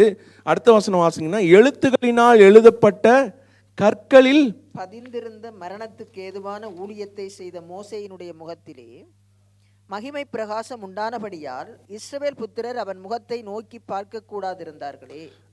நீங்க பாத்தீங்கன்னா சிலவங்க நினைப்பாங்க நியாயப்பிரமாணத்துல அந்த செரமோனியல் லா, அதாவது சாக்ரிஃபைஸ் பண்றது, வெட்டுறது, பலியிடுறது, அதுதான் நமக்கு கிடையாது, மற்றது எல்லாமே இருக்குது அப்படின்னு என்ன நினைச்சுப்பாங்க? பாதி பேர் நினைப்பாங்க. அது அப்படி கிடையாது. வசனம் என்ன சொல்லுது? எழுத்து கொள்கிறது, ஆவியோ உயிர்ப்பிக்கிறது. அது பலகையினால் எழுதப்பட்ட, எதுங்க பலகையினால் எழுதப்பட்டது? நியாயப்பிரமாணம் 10 கட்டளைகள். 10 கட்டளைகள் தான் எழுத்தினால் எழுதப்பட்டது. அதை குறித்து தான் என்ன சொல்றாங்க? எழுத்தினாலே எழுதப்பட்ட கற்களில் பதிந்திருந்த மரணத்துக்கு ஏதுவான ஊழியம். அது எப்படிப்பட்ட ஊழியமா இருந்துச்சா? மரணத்துக்கு ஏதுவான ஊழியம். நம்முடைய வாழ்க்கையில சில நேரத்தில் ஜெபம் பண்றோம். ஏன்னா நம்ம ஜெபம் பண்ணும் பொழுதே நான் இதெல்லாம் பண்ணியிருக்கிறேன், அதெல்லாம் பண்ணியிருக்கிறேன்னு சொல்லிட்டு வந்தா என்ன ஆகுது? ஒன்றும் வேலை செய்யாது. இந்த வசனம் சொல்லுது யோவான் 10:10, மரணத்தை கொடுக்கிறது யாரு? பிசாசு. அவன் திருட, கொல்ல, அழிக்க வரான். ஆனா அவர் சொல்றாரு, நானோ ஜீவனை கொடுக்கும்படியா வந்திருக்கிறேன். இந்த நியாயப்பிரமாணம் எப்படிப்பட்டதா இருக்கிறது? மரணத்துக்குரியதா இருக்கிறது. அது மரணத்தின் ஊழியமா இருக்கிறதுன்னு வசனம் சொல்லுது. அநேக பேருக்கு வசனம் சொன்னாலும் நாங்க நம்பினதெல்லாம் இவ்வளவு நாள் இப்படி தானங்க. நம்ம சர்ச்சில் நடந்த ஒரு உண்மை சம்பவத்தை நான் சொல்றேன். நம்ம சர்ச்சில் ஒரு விசுவாசிகள் இருந்தார்கள். அவங்க இப்போ காணும் கொஞ்ச நாளா. அவங்க வீட்டில் உடம்பு சரியில்லை அப்படின்னு சொன்னாங்க ரொம்ப நாளா. நான் அவங்கக்கிட்ட பேசிகிட்டு இருக்கும்போது சொன்னேன், அப்படியா, சரி, நீங்கள் அதுக்காக ஜெபிங்க, வசனத்தை வைத்து ஜெபிங்க, கர்த்தர் உங்களுக்கு ஏற்கனவே சுகத்தை கொடுத்துட்டாரு, கவலைப்படாமல் போங்கன்னு. இல்லை, ஒருவேளை கர்த்தர் எங்களுக்காக ஏதோ சொல்கிறாரு போல, எங்களை என்ன பண்ணுறாரு? கர்த்தர் எங்களுக்கு இந்த நோயினால எங்களுக்கு என்ன பண்ணுறாரு? ஏதோ சொல்லி கொடுக்குறாரு. இது உண்மையாக நடந்துச்சு. 4 வாரம் கஷ்டப்பட்டாங்க. நான் அப்போ சொன்னேன், நோயினால அப்போ கடவுள் கொடுத்தாருன்னு நினச்சிங்கன்னா நீங்கள் டாக்டர்கிட்ட போனீங்களான்னு கேட்டேன். ஆமாம் அப்படின்னாங்க. மாத்திரைலாம் எடுக்கிறீங்களா? ஆமான்னு. எங்க கடவுள் கொடுத்துருக்கிறாருன்றீங்க, அப்புறம் எதுக்குங்க மாத்திரை எடுக்கிறீங்க, டாக்டர்கிட்ட போறீங்க? Let the wrath enjoy the wrath. உண்மைதானே? கடவுள் தான் உனக்கு நோயை கொடுத்தாருன்னா அப்புறம் எதுக்கு நீ மாத்திரை எடுக்கிற?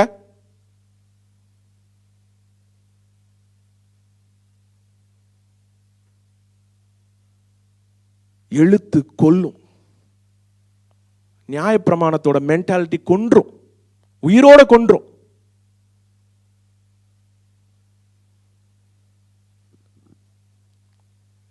வாசிங்க யாக்கோபு 2:10.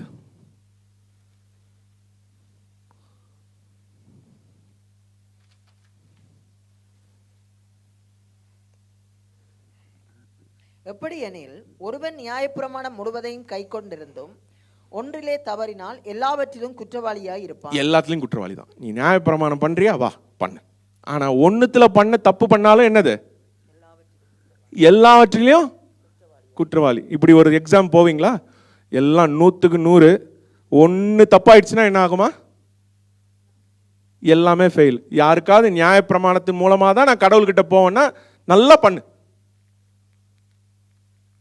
உண்மையான எக்ஸாம்லையும் பாஸ் ஆகிறது கிடையாது, இதுலேயும் என்ன ஆயிரும், போயிடும், எல்லாத்துலேயும் ஃப்ளாப் தான்.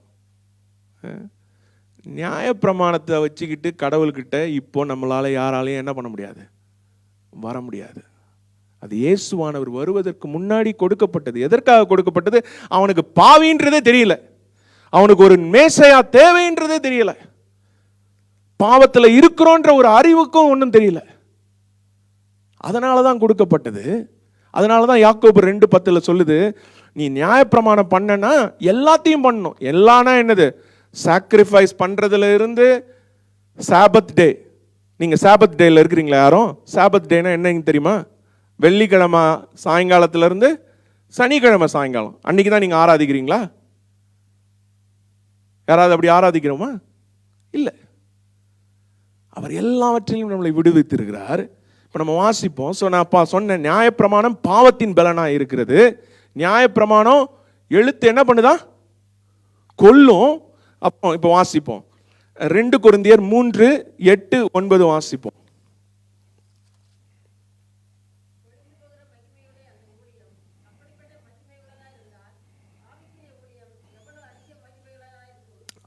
அந்த ஊழியத்துக்கும் ஒரு என்ன இருந்துச்சு, ஒரு மகிமை இருந்துச்சு பாருங்க. ஆனா ஆவிக்குரிய ஊழியம் செய்கிற நமக்கு எவ்வளவு மகிமையா இருக்கும்னு சொல்லிட்டு அந்த 9ஆம் வசனம் வருது. ஆக்கினை தீர்ப்பு வாசிங்க. ஆக்கினை தீர்ப்பு கொடுக்கும் ஊழியம் மகிமை உள்ளதா இருந்தால் நீதியை கொடுக்கும் ஊழியம் அதிக மகிமை உள்ளதா இருக்குமே. ஆமென், அல்லேலூயா. அது எப்படிப்பட்ட ஊழியமா இருக்கான்? ஆக்கினையை கொடுக்கிற ஊழியமா இருக்குதான்.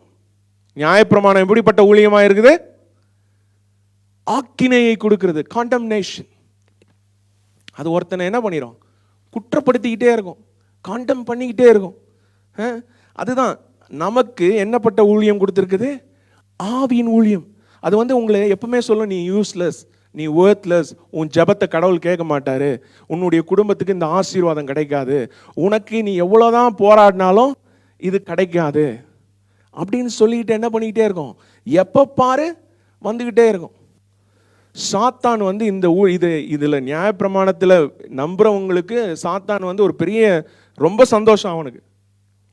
நீங்க பாத்தீங்கன்னா, நீங்க ஜெபிக்கும் பொழுதே உங்களுக்கு ஒரு குற்ற மனசாட்சி வரும். நீ என்ன பண்ணல, இதுல கரெக்டா இல்ல, நீ அந்த மீட்டிங்க்கு போகல, நீ இன்னைக்கு பைபிள் வாசிக்கல, ஆக்கினை பண்ணிக்கிட்டே இருப்பான் அவன். அப்படி பண்ணும் பொழுதெல்லாம் முந்தி நான் என்ன பண்ணுவேன், நான் சொல்லுவேன், நான் இல்லையே, நான் பண்ணனே, நான் 2 அதிகாரம் வாசித்தேனே. நீ 2 தானே வாசித்த? உங்க சர்ச்சைக்கு ஒரு ஊழியம் பண்ண வந்தாரே, ஒரு நாளைக்கு 18 அதிகாரம் வாசிக்கிறாராமே. நீங்க சாத்தான் இப்படி வந்தானா என்ன தெரியுமா சொல்லணும்? எப்பா என்னால பண்ண முடியல, ஆனா எல்லாவற்றையும் என் தேவன் பண்ணி இருக்கிறார். அதனாலதான் ஜெபத்தை இயேசுவின் மூலம் பண்றோம். உங்களுடைய நாமத்துல ஜெபம் பண்றீங்களா? இயேசுவின் நாமத்துல பண்றோம். அவர் எல்லாவற்றையும், அவர் நியாயப்பிரமாணத்தை சம்பூர்ணமாய் முடித்திருக்கிறார். ஹல்லேலூயா. இந்த நேரத்தில் நம்ம வாசிப்போம் ஆக்கினை 8, ரோமர் 8:1 அதை வாசிப்போம். ரோமர் 8:1.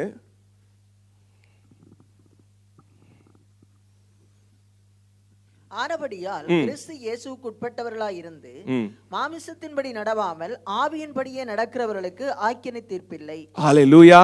ஆனா நமக்கு என்ன இல்லையா? ஆக்கினை தீர்ப்பு இல்லை. மாம்சத்தின்படி நடவாமல் ஆவியின்படி நடக்கிற நமக்கு ஆக்கினை தீர்ப்பு இல்லை. அதனாலதான் வாசிக்கிறோம்ல, ஏசாயா 54:17 உனக்கு விரோதமாய் எழும்புகிற எந்த ஒரு ஆயுதமும் வாய்க்காமலே போகுது. எதனால்னா கிறிஸ்துவுக்குள் இருக்கிற நாம். நம்ம பார்த்தோம், நியாயப்பிரமாணம் பாவத்தின் பலனாய் இருக்கிறது. அது எப்படி இருக்குது? அடுத்தது என்ன பார்த்தோம்? 2வது என்ன பார்த்தோம்?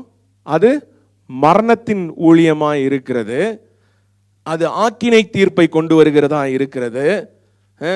இப்ப நம்ம பார்ப்போம் ரோமர் 3:19 வாசிங்க.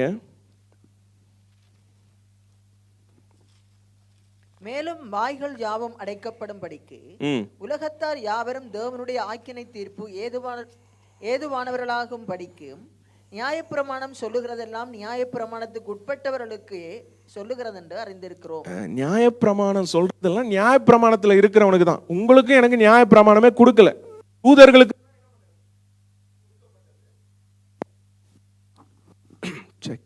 நியாயப்பிரமாணம் யூதர்களுக்கு தான் என்ன பண்ணுச்சு, கொடுக்கப்பட்டது. நமக்கு அது கொடுக்கப்படலை. நியாயப்பிரமாணத்தில் உள்ளவங்களெல்லாம் நியாயப்பிரமாணத்தில் மாத்திரம்தான். யார் அதில் இருக்கிறானோ அவனுக்கு தான் அது கொடுக்கப்பட்டது. ஆனால் அதில் ஒரு காரியங்கள் சொல்லுது பாருங்களேன் வசனம். மேலும் வாய்கள் யாவும் அடைக்கப்படும்படிக்கு உலகத்தார் யாவரும் தேவனுடைய ஆக்கினை தீர்ப்புக்கு ஏதுவானவர்களாகும்படிக்கு வாய்கள் யாவும் அடைக்கும்படி. அப்படின்னா என்னன்னா, எல்லாம் எந்த ஒரு வாயும் என்ன பண்ண முடியாது, என்னுடைய சொந்த நீதியில சுய நீதியில நான் கர்த்தரிடத்துல வருவேன் யாராலையுமே என்ன பண்ண முடியாது, சொல்ல முடியாது. வாய்கள் எல்லாம் அடைக்கப்பட்டிருக்கு. யாராலும் சொல்ல முடியுமா? சபைக்கு இவ்வளவு நாள் வரோம், நம்மளால சொல்ல முடியுமா நான் என்னுடைய சுயத்துல நான் உள்ள வந்துருவேன்னு? யாராலையுமே சொல்ல முடியாது. அந்த வாய்கள் எல்லாம் அடைச்சு போட்டுச்சு பாருங்க நியாயப்பிரமாணம். இந்த மாதிரி பேசிக்கிட்டு இருந்தவனெல்லாம். ஆனா அந்த நியாயப்பிரமாணம் சொல்வதெல்லாம் யாருக்கு மாத்திரம்தான் இருக்குது? நியாயப்பிரமாணத்துக்குள்ளே இருக்கிறவனுக்கு. அதையும் நம்பி இதையும் நம்பிக்கிட்டு இருந்தனா ஒண்ணுமே கிடைக்காது. அவனுக்கு தான் அது இருக்குது. ஏன்னா வசனம் சொல்லியிருக்கு யாக்கோபு 2:10, ஒண்ணுத்துல நீ தப்பா பண்ணாலும் என்ன வச்சு எல்லாமே அவுட்டு. மொத்த ஸ்கோருமே என்ன ஆயிடுச்சு, ஃப்ளாப் ஆகுது. இங்க நீங்க வாசிக்கிறோம். அப்புறம் நம்ம வாசிக்கிறோம் பாருங்களேன். அடுத்தது நியாயப்பிரமாணம் பாவத்தின் நோக்கமா இருக்கிறது. பாருங்க 3:20, ரோமர் 3:20. இப்படி இருக்க பாவத்தை அறிகிற அறிவு நியாயப்பிரமாணத்தினால் வருகிறபடியால் எந்த மனுஷனும் நியாயப்பிரமாணத்தின் கிரியைகளினாலே தேவனுக்கு முன்பாக நீதிமானாக்கப்படுவதில்லை. பாருங்களேன், தெளிவாய் என்ன சொல்லுது வசனம் சொல்லுது. நியாயப்பிரமாணத்தினால யாராலையும் என்ன பண்ண முடியாதான், தேவனுடைய சமூகத்துல நீதிமானாய் ஆக்கப்படுகிறது கிடையாது. ஆனா நியாயப்பிரமாணம் என்ன பண்ணுதான், பாவத்தை குறிக்கிற அறிவு தான் கொடுக்குது. நியாயப்பிரமாணம் என்னத்தை கொடுக்குது? பாவத்தின் அறிவு. வசனம் என்ன சொல்லுது? நியாயப்பிரமாணம் சொல்கிறதெல்லாம் நியாயப்பிரமாணத்துக்கு உட்பட்டவர்களுக்கே சொல்கிறது என்று அறிந்திருக்கிறோம். இப்படி இருக்க பாவத்தை அறிகிற அறிவு, அது பாவத்தை அறிகிற அறிவு தான். பாவத்தை தான் சொல்லிக்கிட்டே இருக்கும். நீ இதை பண்ணல, அதை பண்ணல, நீ இன்னும் என்ன பண்ணல, தகுதி ஆகல, நீ தகுதி அற்றவன் அப்படின்னு உணர்த்தி கொண்டே இருப்பது என்னது? நியாயப்பிரமாணத்தின் மென்டாலிட்டி.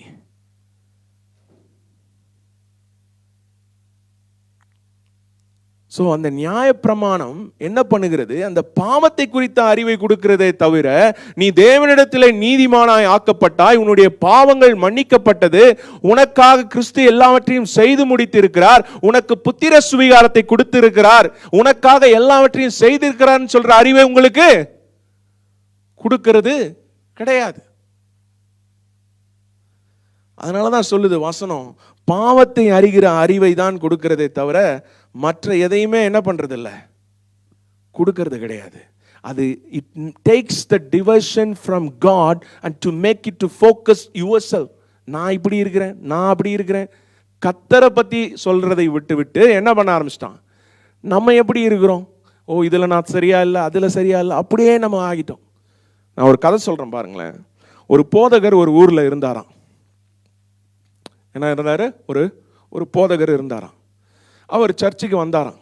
வந்த உடனே ஆரம்பிச்சுட்டாங்க சர்ச்லாம். உடனே கேட்குறாராம், இன்னைக்கு யாரும் பாவம் செஞ்சீங்களா, ஏதாவது குற்றம் ஏதாவது செஞ்சீங்களா, ஏதாவது தப்பு கிப்பு எதுவும் பண்ணியிருக்கிறீங்களா அப்படின்னு சொன்னோடனே சர்ச்சில் அப்படியே பார்த்தாராம். பார்க்கும் பொழுது பாதி பேர் கை தூக்கிட்டு இருந்தாங்களாம். உடனே பார்த்தா பாஸ்டரோட ஒய்ஃபும் கை தூக்கிட்டு இருந்தாங்களாம். இவருக்கு ஒரே இதுவாயிடுச்சான், என்னம்மா காலையிலேருந்து என் கூட தான் இருந்தேன், நீ என்ன பண்ண அப்படின்னு. இல்லைங்க தெரியல, ஏதாவது ஒரு டவுட்டு, சும்மா நம்மளும் தூக்கிடுவோமேன்னு என்ன பண்ணிடுச்சான், கையை தூக்கிடுச்சு. எப்பவுமே பாவத்தை இது காட் கான்ஷியஸாக இருக்கிறது கிடையாது. இந்த நியாயப்பிரமாணத்தில் இருக்கிறவங்க பார்த்தீங்கன்னா, நான் ஏதாவது பண்ணணும், நான் எப்படியாவது பண்ணணும், கர்த்தர் பண்ணதை சொல்ல மாட்டாங்க. நான் எப்படியாவது இதை பண்ணணும், அதை பண்ணணும், இதை பண்ணணும். கர்த்தர் செய்ததை சொல்ல வேண்டும். அவர் செய்ததை சொல்லும்போது உன்னுடைய வாழ்க்கை மாறும். ஆனா நியாயப்பிரமாணம் எதை குறித்த அறிவை கொடுக்கிறது? பாவத்தை குறித்த அறிவை கொடுக்கிறது. ஆனா நீ கிறிஸ்துவுக்குள் யார் என்பதை அறிகிற அறிவை அது உனக்கு கொடுக்கிறது கிடையாது. அதுக்கு தான் புதிய உடன்படிக்கை தேவை. புதிய உடன்படிக்கை அதை நமக்கு சொல்லி தருகிறது. நம்ம வாசிப்போம் ரோமர் 4:14. நியாயப்பிரமாணத்தை சார்ந்தவர்கள் சுதந்திரவாளிகள் ஆனால் விசுவாசம் வீணாய் போகும். விசுவாசமே வீணாய் போயிருமா? வாக்குத்தத்தமும் அவமாகும். பாருங்க, நிறைய பேர் காத்துக்கிட்டு இருக்கீங்களா? என்னுடைய இன்னும் விசுவாச காரியம் வரல, வாக்குத்தத்தம் வரல. நியாயப்பிரமாணத்தை சார்ந்தவர்கள் சுதந்திரவாளிகளான விசுவாசம் வீணா போயிருமா? ஆங்கிலத்தில் போட்டிருக்கு, for if they those who live by law or else faith has no value. விசுவாசம் வேல்யூ இல்லாம போயிடுச்சு. கர்த்தர் கொடுத்த வாக்குத்தத்தங்கள் worthless. அநேக நேரத்தில் நம்மளுடைய வாக்குத்தத்தங்கள் ஏன் நடக்கல அப்படின்னா, இந்த நியாயப்பிரமாண மென்டாலிட்டியில் இருக்கும் பொழுது வாக்குத்தத்தங்கள் நிறைவேறாது, விசுவாசம் செயல்பட முடியாது, அப்படிப்பட்ட காரியங்கள் எல்லாம் நடக்குது. இப்போ நீங்க இன்னொரு வசனம் வாசிப்போம், ரோமர் 4:15 அடுத்த வசனம். மேலும் நியாயப்பிரமாணம் கோபாக்கினியை உண்டாக்குகிறது, நியாயப்பிரமாணம் இல்லாவிட்டால் மீறுதலும் இல்லை. பாருங்க, ராத் கோபாக்கினியை உண்டாக்குறதாம். ராத், மேலும் நியாயப்பிரமாணம் கோபாக்கினியை உண்டாக்குறது, ஒரு பயத்தை உண்டாக்குறது. கடவுளுடைய சமூகத்தில் போறதுக்கே ஒரு பயம். ஆனா ஒரு ரெவரண்ட் மரியாதைக்குரிய பயத்தை பத்தி நான் சொல்ல, அவர் என்னை அடிச்சிருவாரு கொன்றுவாரு அப்படின்னு. அதனால தான் அவருடைய வசனம் சொல்லுது, எபிரேயர்ல வாசிக்கிறோம், திரை கிழிக்கப்பட்டது, உள்ளார என்ன பண்ணுங்க, தைரியமாய் உள்ளவாங்க கிருபாசன ரெண்டையில. ஸோ நியாயப்பிரமாணம் கோபாக்கினியை உண்டு பண்ணுகிறது. அடுத்தது நீங்க வாசித்தீங்கன்னா ரோமர் 6:14 வாசிப்போம். நீங்கள் நியாயப்பிரமாணத்துக்கு கீழ்ப்பட்டிராமல் கிருபைக்கு கீழ்ப்பட்டிருக்கிறபடியால் பாவம் உங்களை மேற்கொள்ள மாட்டாது. பாவத்துல நீ சிக்கி தவிச்சிட்டு இருந்தனா நீ எதுக்குள்ள இருக்கிறன்னு அர்த்தம்? நியாயப்பிரமாணத்திற்குள்ள இருக்கிறன்னு அர்த்தம். For sin shall not be your master because you are not under law. அப்ப லால இருக்கிறவனுக்கு என்னத்துல இருப்பான்? அந்த sin. For sin shall not be your master because you are not under the law but under grace. கிருபைக்கு கீழ்ப்பட்டிருக்கிறபடினால் தான் உனக்கு பாவம் உன்னை மேற்கொள்வதில்லை. ஹலோ, இருக்கிறீங்களா? தேவன் செய்து வைத்த காரியங்கள், அவருடைய கிருபையை அதை நினைத்து அதை மதித்து இருக்கிறனால தான் உன்னை என்ன பண்ணாது, பாவம் மேற்கொள்ளாது. நீ நியாயப்பிரமாணத்துக்கு கீழே இருந்தனா நீ எதை செய்யக்கூடாதுன்னு நினைக்கிறியோ அதை தான் செய்வ, எதை பார்க்க கூடாதுன்னு நினைக்கிறியோ அதை தான் நீ பார்ப்ப, எதை கேட்க கூடாதுன்னு நினைக்கிறியோ அதை தான் நீ கேட்ப. ஏன்னா வசனம் சொல்லுது பாருங்க, நீங்கள் நியாயப்பிரமாணத்துக்கு கீழ்ப்பட்டிராமல் கிருபைக்கு கீழ்ப்பட்டு இருக்கிறபடினால் பாவம் உங்களை மேற்கொள்வது இல்லை. ஒரு பாவம், அப்படியே ஒரு பாவம், ஒரு ரகசிய பாவம் அதிலே இருந்தீங்கன்னா அது என்ன அர்த்தம்னா, நீ நியாயப்பிரமாணத்துல தான் இன்னும் இருக்கிற. கர்த்தருடைய அன்பை நீ புரிந்து கொள்ளவில்லை, கடவுள் யார் என்பது உனக்கு தெரியலன்னு அர்த்தம். வாசிப்போம் தீத்து 2:11.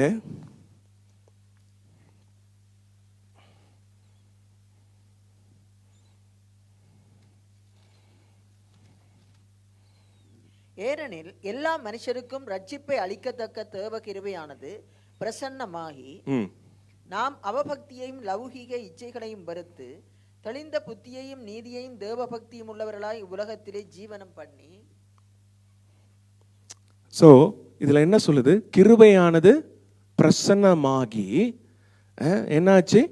நாம் அவபக்தியையும் லௌகிக இச்சைகளையும் வெறுத்து தெளிந்த புத்தியும் நீதியும் தேவபக்தியும் உள்ளவராகி உலகத்திலே ஜீவனம் பண்ண என்ன பண்ணுதான்? It teaches us to say no.